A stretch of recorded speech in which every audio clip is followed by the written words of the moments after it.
Hi, I'm Mark Beelen from SearchLab, and this is Suds Search. We're at Uncommon Ground in Wrigleyville. I'm joined today by Chris and Will Salvi, the founders of Salvi Media. Tell us a little bit about Salvi Media and what you guys do. Well, I'm Will Salvi, and I'm the founder and producer at Salvi Media. We're a creative video agency, and so I oversee the creative direction in our company, and I also run most aspects of the production. Got it. And Mark, I'm a co-founder, as you know, and I do the video strategy. So I collaborate with clients and our team to execute on the videos and larger marketing initiatives. Great. And Chris and Will are good friends of SearchLabs. I can absolutely give them my biggest endorsement as collaborators and as video producers. Guys, when should somebody decide that just a handheld camera, that a personal vlog isn't enough, and that they really need to hire a professional for professional video content? How does that decision get made? It depends. There's a lot of factors, what type of company you are, what you're selling. But I would say you want to utilize both. We use both. Sometimes we take out all this equipment like we do right now, and we have a kind of formula of creating a series. And then other times we just pull out the iPhone on the backside of all this and take pictures for, so all in one right now we're utilizing something very simple as an iPhone and then 3 pieces of high quality camera and high quality of production. So there's a lot of ways to use video. Yeah, and video can be a substantial portion of a small to medium-sized company's marketing budget. So you do want to figure out, if you are going to dive into it, how elaborate your setup will be, how far you want to go into it. So it's really important, I would say, for a company to research what they want to accomplish through the medium of video before they start just diving into something. I think it's very important to understand that there are a ton of avenues that you can go through. Social media videos, vertical videos, or do you want an entire production team to work on your set? Or do you want a videographer, just one person or a couple freelancers? So it's important to kind of answer that question before you start spending money on it. So, got it. Yeah. After the video is done, you kind of want to analyze what worked, what didn't work. What are the metrics that you guys look at in terms of a business video? I know you do other originals, but from a business video, what are the metrics that you guys look to as key determinants of success on a video project? Well, I would say number one, it depends on the goal of the video. Every business has a different goal, but from a business standpoint, you do want to know if you're driving value to the website or generating more leads, or if you're just doing a branding piece, just kind of polishing up the brand and telling a story. So I would say it depends on the goal, but for the most part, I would say generating more leads is a big component. You want to bring you want to bring a business more business. I always come to the simple example of, let's say you're someone who runs a PPC campaign and you have a landing page for a certain keyword or phrase. You got A, which is just written text and maybe a photo or something like that, and then B, which is written text and a video. Which one does better? Let's find out. Maybe it's not always the video. Right. Then there's long term, where we're talking about like real content marketing, where we're putting together lots of different types of videos covering those different keywords and phrases. So I think conversion rates and then engagement. Do people watch the thing? Yeah. If people aren't watching your video, and we use software that tells you when they're dropping out, when they're coming in, if they're fast forwarding or not. So those are crucial metrics for the next video that we produce, because if we're losing people within the first 30 seconds of a 2-minute long video, you're going to need to change up your formula for the first portion of that video. So, and I know you appreciate this, is like lowering it's the bounce rate, correct?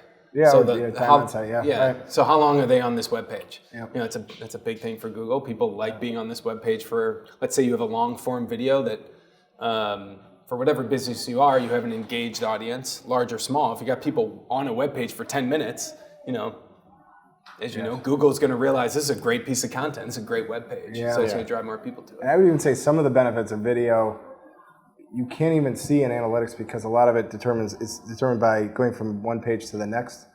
And it doesn't, if you're on this one page for a really long time, that's a positive sign. Yeah. So we usually call this dwell time, which is sort of a hidden metric, but video plays a huge part in this. What are some common video mistakes? What are the common fails that people make when they're making videos? Go ahead, Chris. The pre-production. we're a relatively new business, and we figured that out along the way. That the more you plan ahead of time, the better the video will end up. So I'd say really taking the time on understanding why you're using it, and then preparing to make a great video. Yeah, generally from our experience, the best videos that we have done have been because there was a lot of time, energy, and effort taken into the pre-production of it. And that pre-production includes how you're going to edit it. It includes how you're going to kind of formulate the story in the back half of it. It's not just planning how the filming goes. So it's really important to dive in and understand like what you're trying to achieve out of this. Too many times we've had a client where they will just kind of say, let's shoot this video or bring a crew here. And there's not really a goal or there's not really a plan to it. And that's fine. But I think it's important to understand that the video might not turn out as, now you're just kind of tossing a dart to see where it's going to land. You might not, planning always helps. It goes back to how you want to use the video. Because if you're doing a social media video or an event teaser, you might not need to plan every shot. It might just be good to get some footage capture. But if you're trying to do a scripted thing to boost your brand, to enhance your SEO, you need to you have a specific script. You need to have specific shots. You need to make sure that you have everything planned when you're filming. So it's very important. Yeah, it's got to be appealing to two former football players. It's a lot more preparation than it is actually playing. I know that. Definitely. You have to do a lot of preparation. One of the things we were talking about yesterday, you've helped us a lot with this Suds Search series and given us a lot of wisdom. How long do you recommend videos be? This is a common, debate, I imagine. How long? All lengths. Yeah. Because we're building brands. Yeah. These companies are building brands. You can engage the potential client and the audience with a 30-second video. And if it's the type of company or organization, it could be an entire documentary. Yeah. What's your goal? Yeah. The New York Times is now partnering up with Netflix to make original series, like stuff like that. Any length. If you want to sit down and watch a documentary, the viewer's going to sit down and watch a documentary. If someone's scrolling through Instagram and they want a 20-second, quick hitting piece, that's what they're going to get.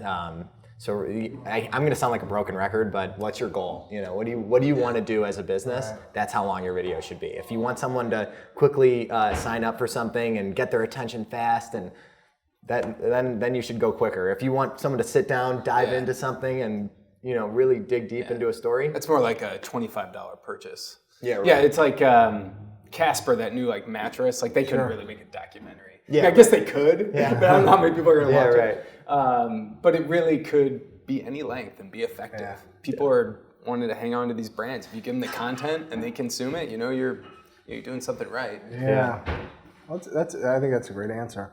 I'm going to ask you for a couple of tips before we get going. So first, thumbnails. So the thumbnail after the video, you need to get clicks. You're going to be in a competitive environment with other videos on a similar topic.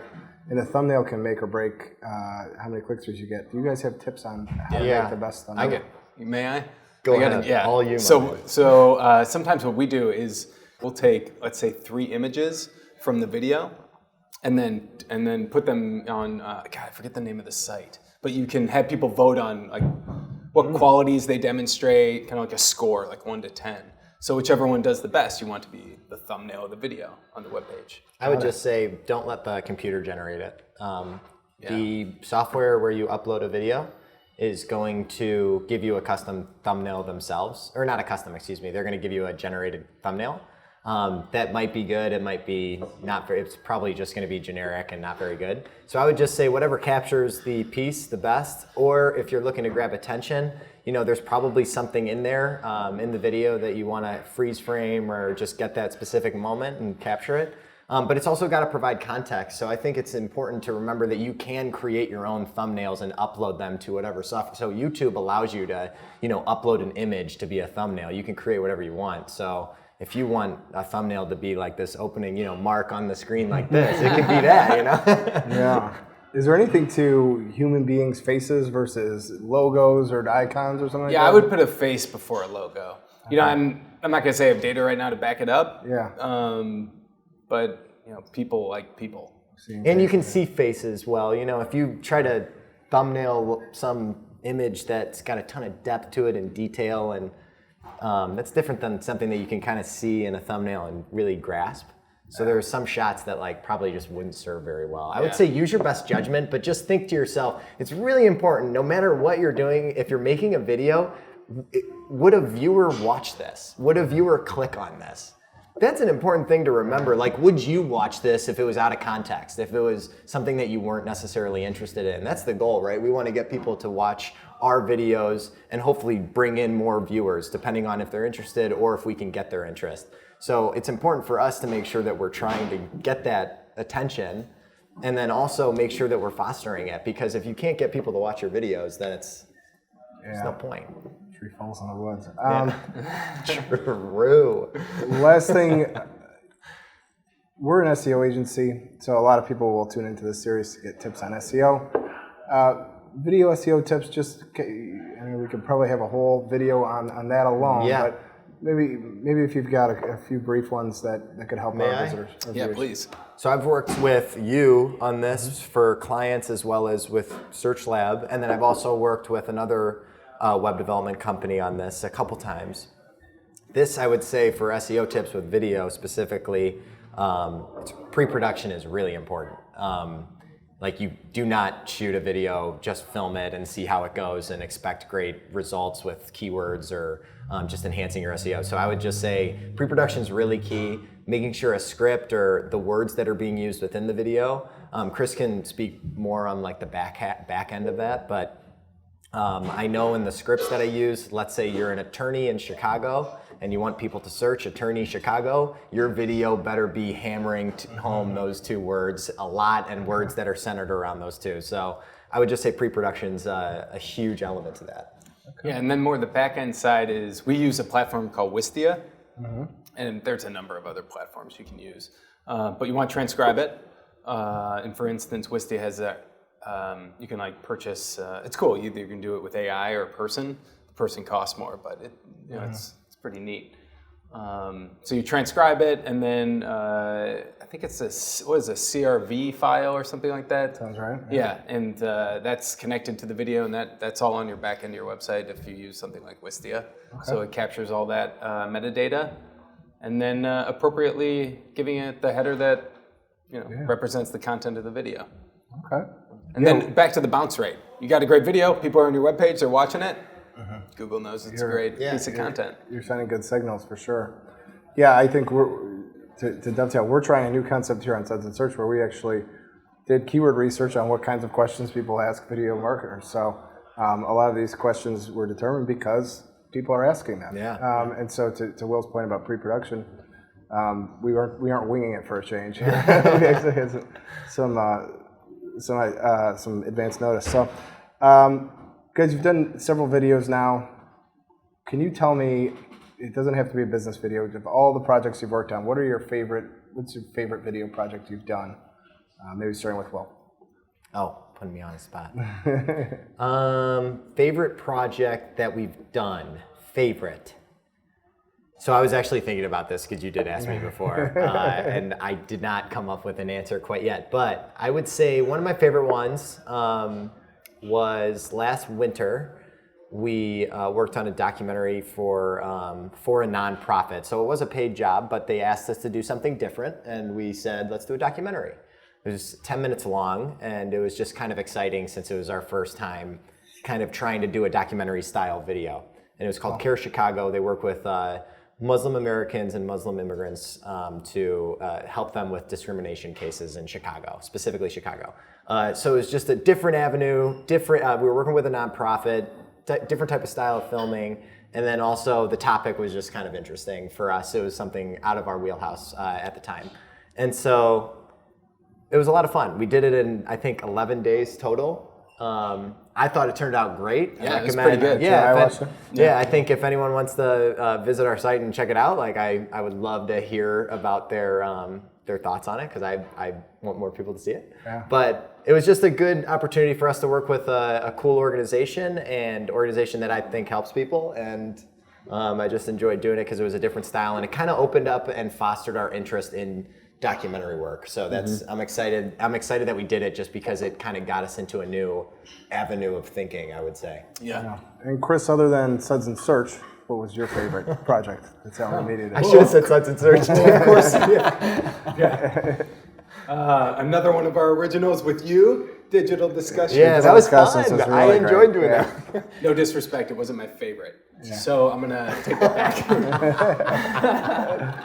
It was one of my favorite digital discussions. But my favorite was also the character documentary. We were actually in it.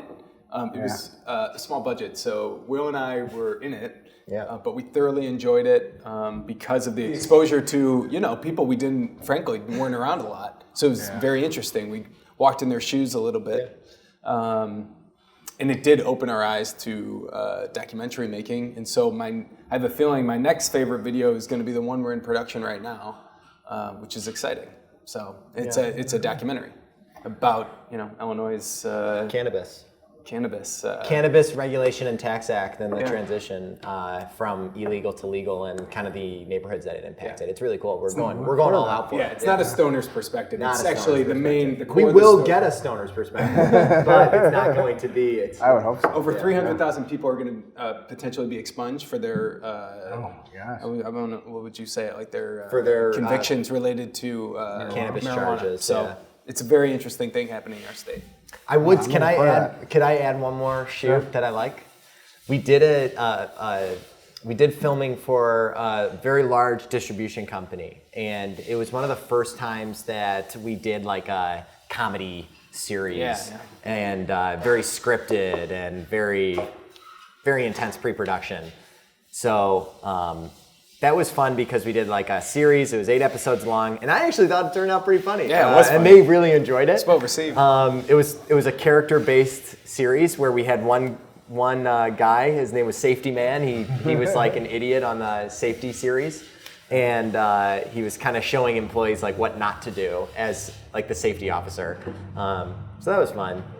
Every day we learn though, because we got into this 2.5 years ago. We're still new. And truly, every day we're learning something, and we're keeping our ears to the ground to make sure that we keep learning. Because How else do you become the best? How else do you become the best? And we want to be the best in Chicago. That's good. That's how you know it's a good job. Yeah, true that. So, all right. Well, thank you to Uncommon Ground. Thank you to Salvi Good Media beer. for Thank you for having coming us. here, and let's cheers. Yeah, and, cheers, yeah. Tune in next time. You're awesome, Mark. So we moved to the bar. We're joined by Jim, the general manager here. Jim, tell us a little bit about the beers we're drinking and what kind of beers you brew here. Well, the beer that you're drinking is from our sister brewery, Green Star Brewery. Started 7 years ago here at Uncommon Ground, just right next door in the storefront next to us. 100% organic, 100% gluten-free, all local ingredients. We buy all our hops and all of our equipment for making beer. I dig that. Very locally. We have 12 different beers all the time. They're revolving taps. At our restaurant here, we supply ourselves with all of our own beer. It's the only beer that we serve here, other than the ciders and stuff like that. It's just all Green Star Brewery. Cider. We use all of our spent grains, the byproduct of brewing, to make a couple of interesting things on our menu. We make dog treats with it for one. We make some falafel with it, some falafel mix, some interesting grain stuff for salads and stuff like that with our spent grains. Tell us about the neighborhood a little bit. We're right by Wrigley Field. We're 2 blocks away from Wrigley Field. In the summertime and the other months when it's not cold outside, this is a whole different neighborhood for traffic and parking and all of that. Our restaurant fills up just about every Cubs game before and after, and sometimes even during, for Cubs fans. A lot of the Cubs players come here for a good healthy lunch every once in a while during spring or late spring training when they're back in town, or when they're local. Nice. Very cool. How long has it been open? Been open since 1991. Oh, what? I thought it was like a new. Feels new. Yeah, it does feel new. Yeah. We just updated, so we always change. How long have you been with Uncommon? About 9 months now. Nice. Very cool. Just about ready to give birth. Jim. Oh, man. You dog. Cheers. Cheers. Crown Ground. Thanks again for having us. You're welcome, guys. Anytime. We're signing off. Cheers, There guys. you go. Thanks for having us. Thanks, Jim. Thanks, Mark. Thanks, guys.